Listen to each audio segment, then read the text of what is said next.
قرآن پاک یک مشت نازل ہونے کے حوالے سے کہا جاتا ہے، جیسے قرآن پاک ہم پڑھتے ہیں انا انزلناہ فی لیلۃ القدر، ہم نے قرآن کو لیلۃ القدر میں اتارا۔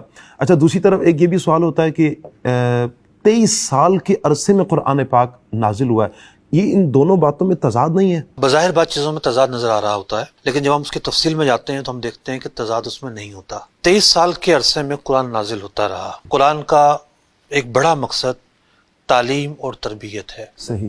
تو تعلیم اور تربیت کا یہ تقاضا تھا کہ اس قوم پر جس پر قرآن نازل ہو رہا ہے اس کے احوال کے اعتبار سے، موقع محل کے اعتبار سے آیات مبارکہ نازل ہوتی رہیں۔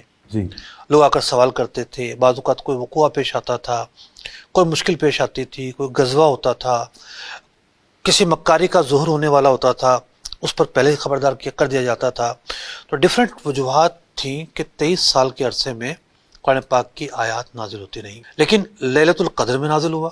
جی، اس کا کیا مطلب ہے؟ قرآن اللہ کا کلام ہے، اللہ کا کلام ازلی ہے۔ ایسا نہیں ہے کہ اللہ نے اسی موقع پر خطاب کیا ہے جس موقع پر وہ واقعہ پیش آیا، صحیح، بلکہ اللہ تو جانتا تھا کہ کیا ہونے والا ہے۔ جی تو قرآن اللہ کے کلام کا نام ہے۔ جو ہم مصحف میں دیکھتے ہیں جی، کتابی یہ شکل تو میں نقوش ہیں، جی، حقیقتاً جو قرآن ہے وہ اللہ کا کلام ہے۔